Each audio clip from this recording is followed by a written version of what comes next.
lines. That was so loud, my voice like cracked. Anyways, today I thought I would make a what I watched in February and January video. I was gonna do one in January and I just never got around to it, so this is like combining both of them. But hopefully for the rest of the year I'll do like one every month, you know? I'm only gonna talk about a couple that I watched because I watched a whole bunch, but the ones I don't talk about that I still watched, I'll put up like a quick little summary of what I thought about it or whatever. The first movie I watched was probably like the best choice to start off the year, and that is The Worst Person in the World. This movie, oh my gosh. I've had since January 2nd when I watched it to think of something to say. I can't do it. The cast, absolutely incredible. What's his name? Hang on. Anders Danielson Lee? I don't know. He's incredible. I love his work. He's so talented. And I can't remember the girl's name either. I'm so bad with names. I apologize. She did so well. It was so believable and it felt so real and it was so like close and intimate and it was just it was so good. The cinematography in this was so beautiful. Next is 68 Kill. I truthfully only watched this because Matthew Gray Googler is in it, and I hate to say it, but this movie sucks.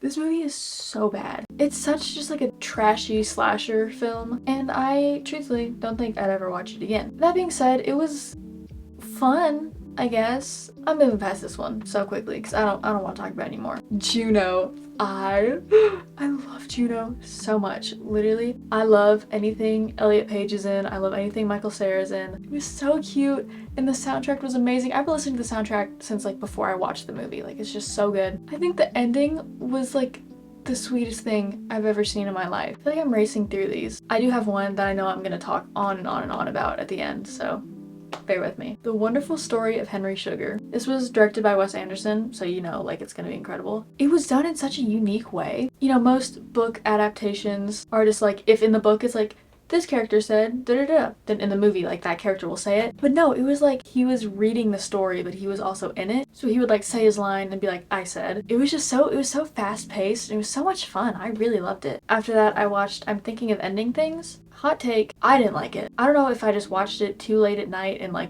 could not comprehend what was going on. It was just so slow. Like I literally felt like I was sitting there watching it for like 3 hours. And I love when movies like mess with your head, but this messed with it to a point where it's like, I'm not having fun. Like this, I'm just confused. And if that's your cup of tea, I'm not judging you. I think it's great. It's just not for me. I didn't like it. It also felt very like pretentious in a way, and I can definitely get pretentious when it comes to movies. Don't get me wrong. I'm guilty of it. I'm being a little bit hypocritical right now. But especially like the first car scene, just that whole thing was so pretentious. And again, if that's your thing, if you think that's cool, I'm not judging you. I just hated every second of it. Whatever. Jacob's Ladder. This movie was so good. I think it was a recommendation from one of my friends. I don't remember. I know I talked to one of my friends about it. However, I came about this movie. It was so good. This is how you do a movie that like messes with your mind. The acting in this was so incredible. It actually inspired me to start a little list in my notes app of some of the best acting I've ever seen. My little list. Oh, you can't even see it. My screen is so bright. It was so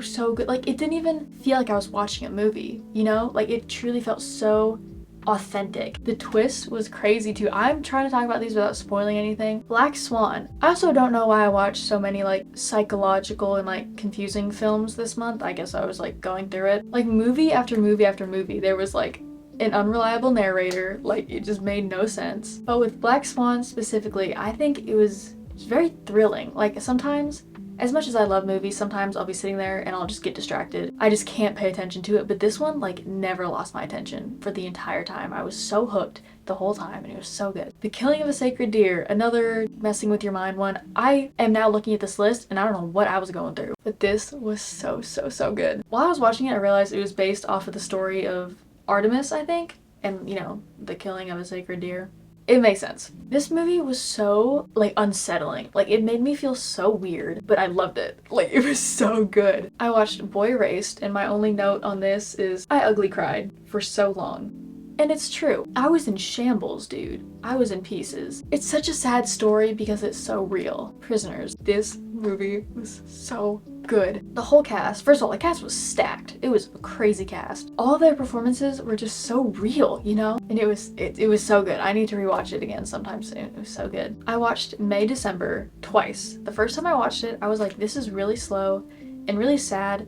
And then I finished the movie and I was like, this sucked. This was awful. But then I was thinking about it like the rest of the next entire day, and I was like, I need to rewatch this. So I rewatched it. There is so much more to this than I like thought. It's such a heartbreaking story covered up by just such like a mundane one. And I think that's so real, you know? I feel like a lot of times there are like just boring things that cover up just absolute insanity, so nobody pays attention to it. I watched Saltburn and it was so good. It was very interesting for sure, but the amount of like ties into like Greek mythology and even like Shakespeare, it was so good. It was such a good story, and the cinematography like was just so, it was unreal. Like it was so beautiful, and the cast was incredible. Again, Barry Keoghan plays a little freak. Who wouldn't love that? Like with Greek mythology, there are elements of like Theseus and the Minotaur, and it looked beautiful too. The color and the lighting and just the whole surrounding setting was so beautiful. Speaking of Greek mythology, this last one is the one that I wanted to talk about the most. I thought with this series I would really only talk about movies, but I watched this, it's a show, and I just need to talk about it.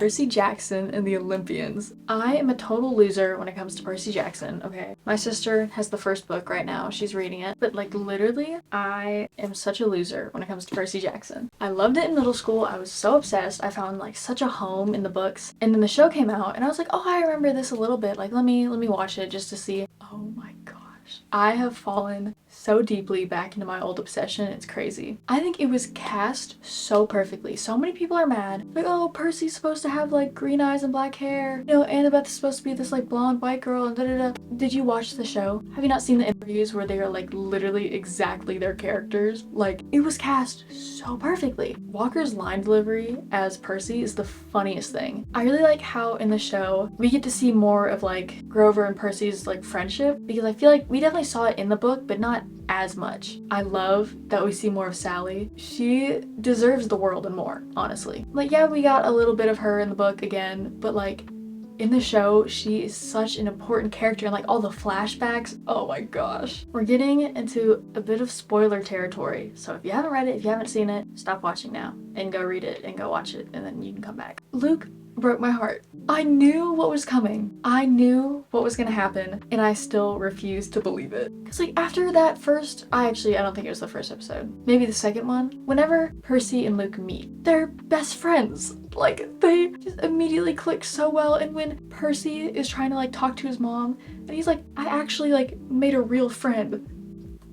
I knew what was coming the whole time, and it still hurt so bad. In the scene where Percy and Luke are fighting, like I don't know if it was just the lighting or what, but it literally looked like Luke was like tearing up, being like, this wasn't meant to hurt you, Percy. I can't do it. I also like how in the show, when Percy finds out that he's a demigod, he like freaks out. You know, I feel like he took it pretty well in the book, but in the show, you know, he's freaking out. He's like, this is not real. He's like, you're just trying to make me feel better because I'm broken and I'm messed up. And they just went so deeply into that, and it was so incredible to see that. It really was. I also like that we get to see so much more of Grover just in general. I feel like in the book, he's just like kind of this funny little side character, but in the show, he has so much more depth. You just feel for him, you know? And like when he sees his Uncle Ferdinand, and that's just this whole scene, it's like, I'm just gonna tear up, whatever, just make me cry, I guess. Also, I loved the consensus song. I think that was an incredible touch. It was so much fun. Honestly, I might make a whole video just about Percy Jackson, just so I can talk about it more, but I'm gonna cut myself off here. I also watched these movies that I'm gonna be putting up on the screen while I talk, because I feel like that's more fun than just like a normal freeze frame. I'm pretty happy with the movies I watched these past 2 months. I hope you guys like this video. I had a ton of fun. Obviously, I had a ton of fun making it. I got to watch movies. And I will see you guys next time. Hopefully, I'm uploading again soon. I think I have a couple pretty good videos coming out, so thank you so much for watching, and I will see you guys next time. Bye bye.